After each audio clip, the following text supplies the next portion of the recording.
building your e-commerce strategy in China. Now this is thoughtful.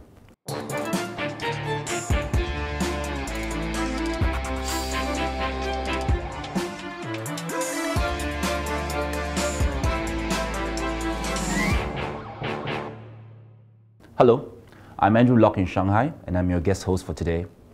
Of every 5 Chinese consumers, 1 is already an online shopper, helping China surpass the US to become the #1 e-commerce market by market size last year. Retail e-commerce sales reached $209 billion in 2012, accounting for 6.1% of China's total retail sales, and our e-commerce market will continue to grow at double-digit rates over the next few years. Now, starting an e-commerce business in China requires a lot more than just translating your Western website. Chinese consumers, they have different concerns and desires both in terms of products and the shopping experience, and they require different payment and delivery options.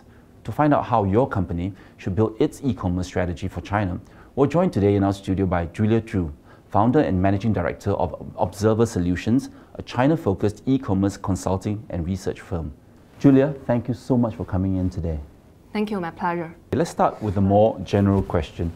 What are the biggest challenges holding back Western companies from succeeding in China's e-commerce market today, and what should brands therefore be doing about that? Well, that's a very good question. I think one of the major challenges for Western brands to do e-commerce in China is audience engagement and customer acquisition. So many Western brands, they are probably very famous brands in the Western world, but they probably have very low brand recognition and even low awareness to the Chinese consumer. So right after they start their online shop in China, the first challenge they will face is where do you find traffic? I think the best example for this is probably Neiman Marcus. Neiman Marcus is a very famous department store in the US, and they entered China by the end of 2012. And right after that, they find out their reputation in the US didn't translate to the China market. So I think Neiman Marcus' first experiment in China is not very successful.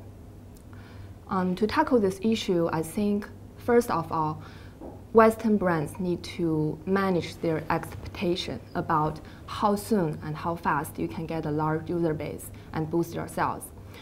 Second, it's probably a good idea to cooperate with large e-commerce firms in China, such as Alibaba and Jingdong, because this kind of firm, they've already have a large user base, which Western brand could leverage.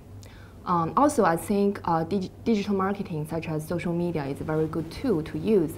I actually had a client, they sell beauty product to Chinese consumer, and I know before they formally launched their online store in China, they worked over a year on their social media, both on Xinlang Weibo and WeChat.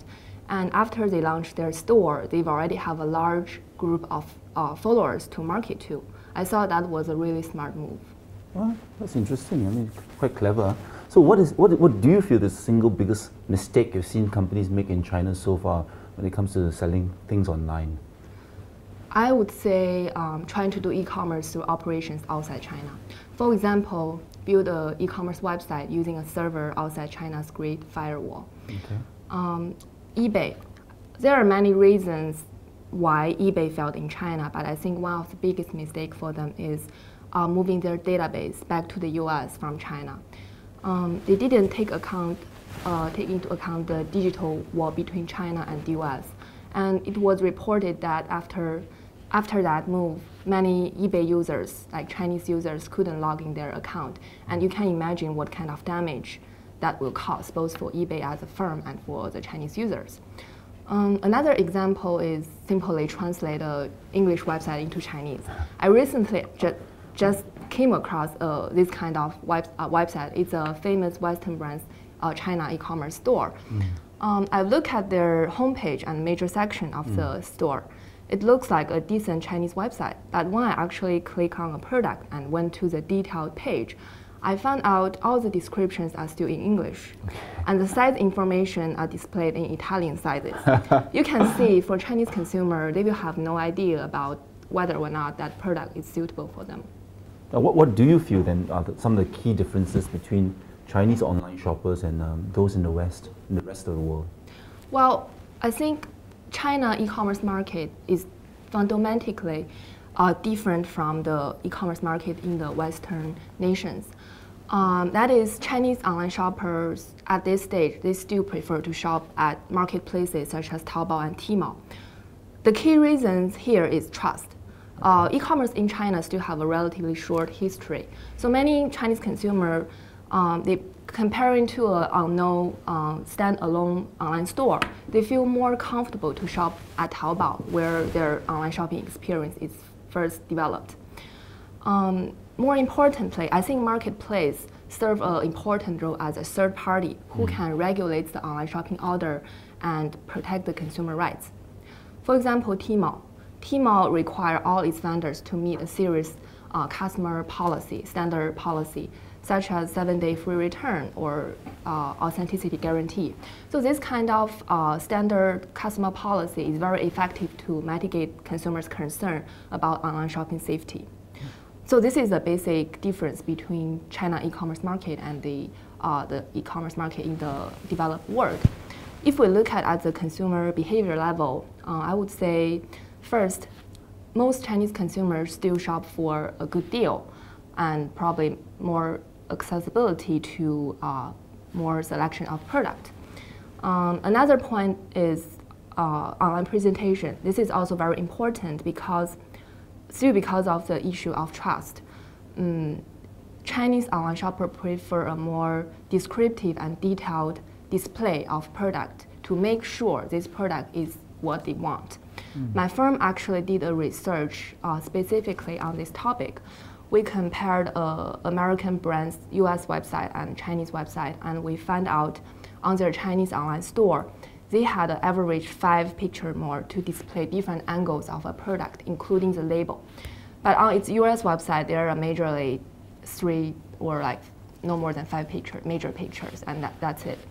So I think all these kind of details are very important because they are usually the key to build connections with Chinese online shoppers and win their trust. Yeah. It's almost as if we were more careful shoppers. Yes. All right, let's talk specifically about the luxury sector. The challenges are quite different from other high-end products due to the concerns about fake products, like what you spoke about, the degree of trust because there's so much fake products in China. And the difficulty brand owners face in providing a luxury shopping experience online, because obviously a great experience shopping in a store, luxury store especially, doesn't really translate very well online. And really giving a high level of customer service, what do you think companies are doing to overcome these obstacles? First of all, I agree with you. For luxury brand, they definitely face many challenges from fake product and unauthorized distribution channels. That's why I think luxury brands need to go online proactively to fight against these fake producers and unauthorized channels. A luxury brand could not rely on the Chinese government regulation to solve this issue.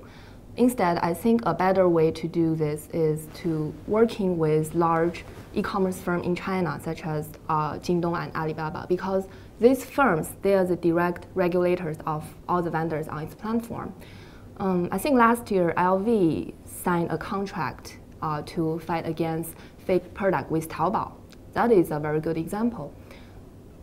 As you just said, there are still lots of fake LVs all over the internet. But my point is, this kind of issue doesn't solve over 1 or 2 campaigns. So I think luxury brands should definitely go online proactively and working with China e-commerce company to keep on improve the situation.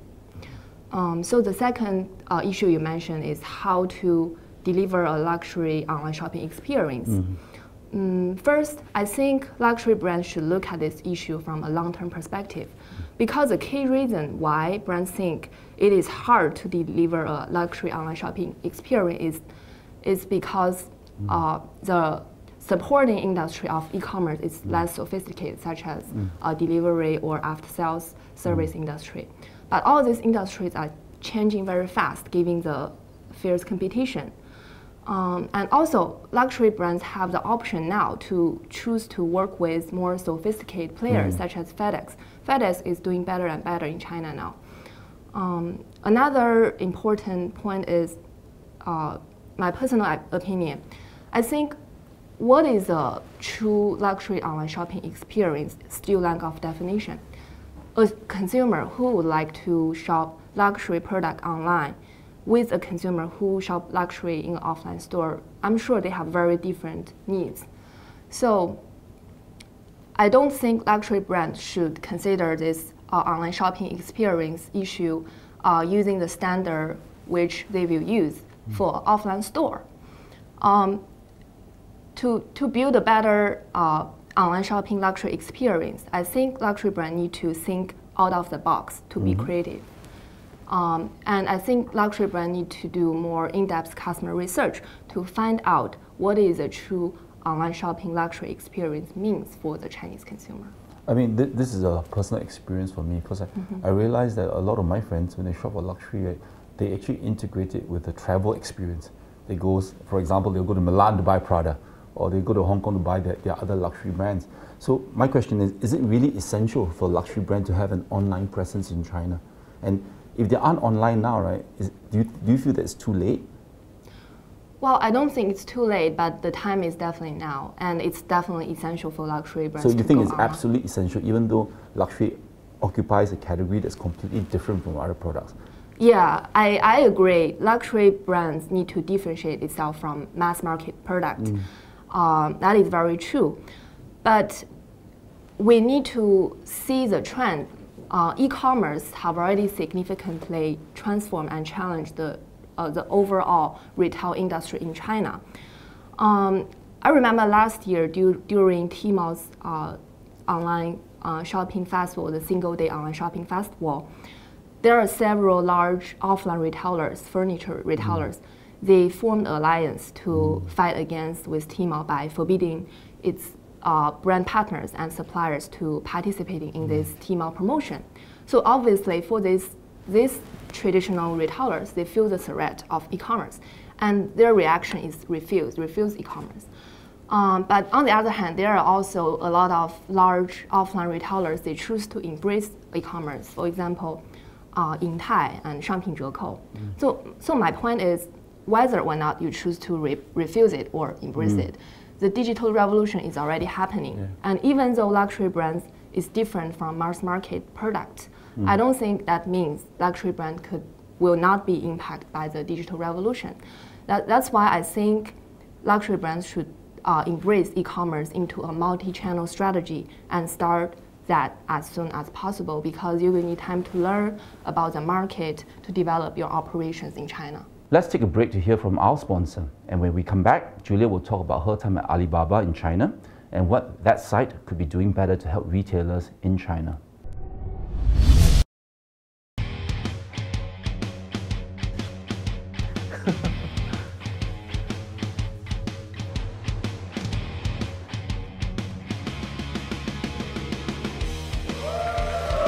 Now, let's go!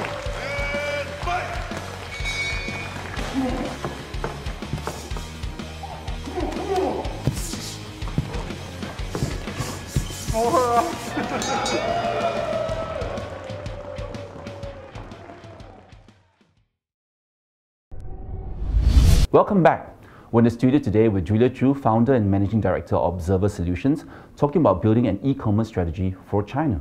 You formerly held management role at Alibaba Group, China's largest e-commerce company, and that company completely dominates the e-commerce market in China, particularly for B2C sales through its Tmall site. But many brand owners complain that the site, while being great for consumers, is really tough for sellers. They really cherish the consumers, but not really they cherish the C, but not really the B. So, and it doesn't really take the needs of the seller into account. Now, if you were still at Alibaba or Taobao or Tmall today, what are some of the changes that you might consider trying to put into place to alleviate the concerns of these sellers? Well, I think currently the priority for Alibaba to improve the satisfaction of its vendors is probably to find a more diverse way to drive traffic and allocate traffic between small vendors and large vendors. Because currently, if a vendors want to drive traffic to its store, especially for new stores, the most efficient way probably is buying keyword advertisement on Taobao or Tmall, or other kind of advertisement. So the problem is small vendors usually have very limited budget in terms of how much money they can spend on doing advertisement and marketing. So it is very hard for them to get traffic. And this is a serious issue for small ones. And this can impact their survival within Taobao platform. Taobao, it is true that Taobao has a huge database of users, but over so many years of development, Taobao also accumulates tons of vendors. So I think Alibaba's priority is to find a more diversified way to drive traffic for each vendor on its platform. And as I observed, I think Alibaba definitely knows this issue, and they have already worked on this issue. They're trying to develop social commerce. For example, its investment in Xinlang Weibo is aiming to help its vendors to drive traffic and build their visibility and small brand, through social networking or online word of mouth. And now it's time for the billion-dollar question. Is there still room in China for Western e-commerce sites like Amazon to get a sizable market share, or do you feel that the market is going to completely remain dominated by the local players like Taobao, Alibaba, and Tmall? I think the China e-commerce market will still be majorly dominated by the local sites, including three giants, Alibaba, Jingdong, and Tencent. Until this point, China e-commerce market is already consolidated. So the leading position of these giants is probably very hard to being challenged by other firms, including both China firms and Western firms. If we look at the B2C online retailing market alone, I think Alibaba's Tmall and Jingdong, the two of them combined, accounted for almost 70% of the market share, and Amazon is less than 3%. But I think Amazon is still doing relatively good because I think they are a very patient company to the Chinese market. And I think if they can continue to dedicate to the Chinese market, I'm sure they can at least maintain their current market share. I don't think that would be a problem. Thank you so much, Julia, for being on Thoughtful China, and we look forward to having you back in our studio again. Thank you so much. Thank you, it's my pleasure. That wraps it up for today. Be sure to subscribe to us on Youku, Tutou, or YouTube. You can also follow us on Weibo and Twitter and join our LinkedIn group. See you again.